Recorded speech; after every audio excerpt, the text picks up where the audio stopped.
So I started my basil in another, I think this is a 3-inch pot. This is the Genovese basil. I'll also start some basil out by seed out in the garden too after last frost, which is about a month away. So what I've done is I started out a bunch of seed here, and now I'm going to actually move it to a tray into 4-packs. And the reason being that this will allow me to have good root growth happening over the next month before I can actually plant it out. Also, because I'm growing some of the basil for my mother, this will allow her to take it home and have nice bigger plants. So I thought I would share how I do this. So really simple. Most plants are much hardier than people assume. There's a few that aren't, but I'll just stick my finger in and push up from underneath here,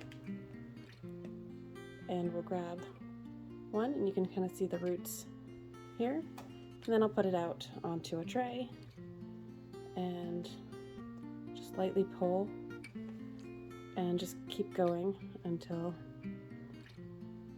I have all of these kind of broken apart. Just do a little light shake, and they come apart pretty quickly. Sometimes the leaves will get tangled up, that's fine.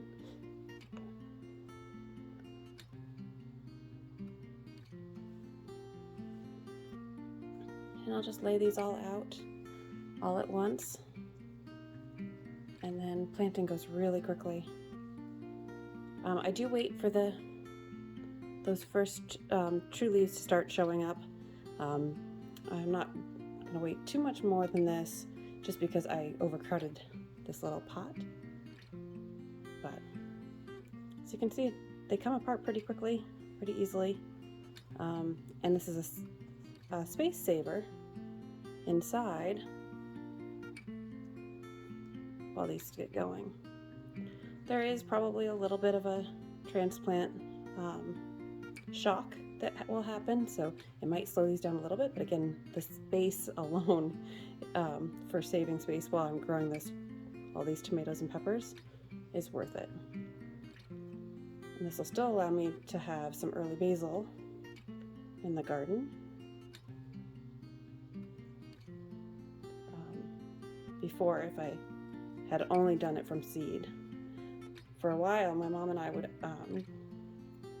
buy the basil at the local farm stand, the plants of basil, just to have the early basil available to us.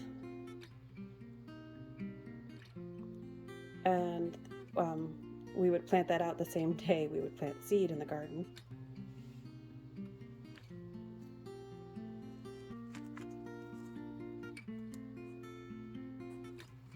Some of the roots are a little bit deeper. I'll reach right in there.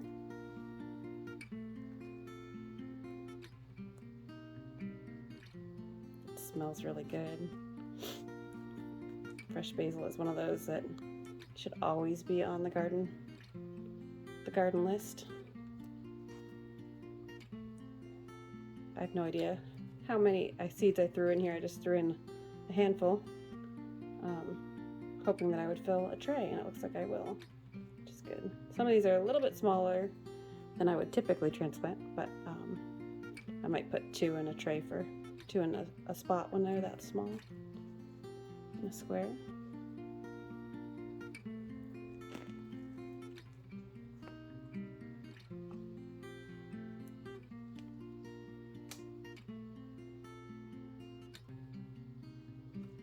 So I did pretty good. Got a few of these left.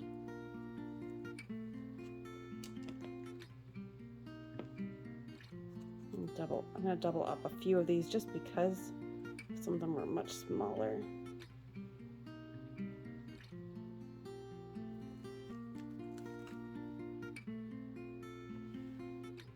There we go.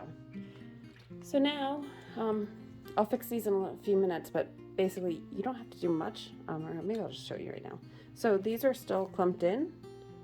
All I've done is reached in underneath them. So I'm just going to backfill some soil and pat it back down. And then I'm going to keep these clumped, because now in maybe another week or so I will split the rest of these out into another tray.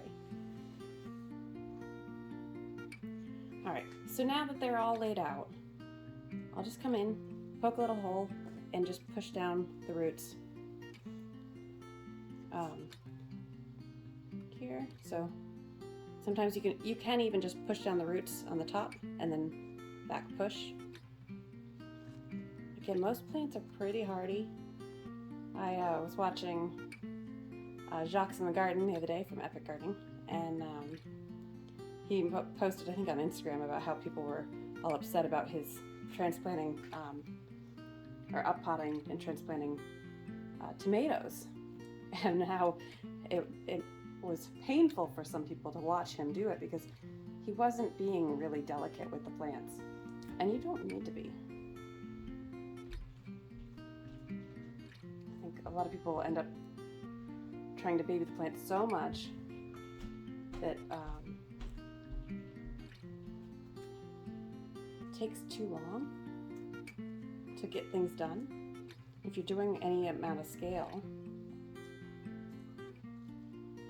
of gardening, time is really important.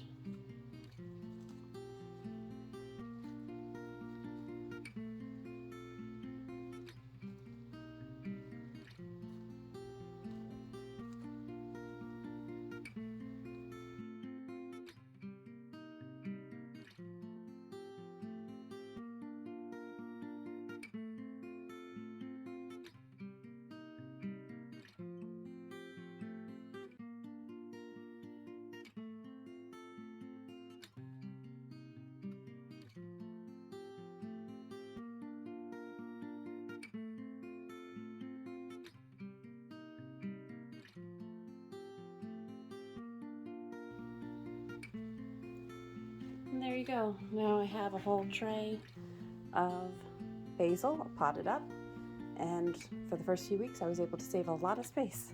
So that's my little tip on starting basil from seed.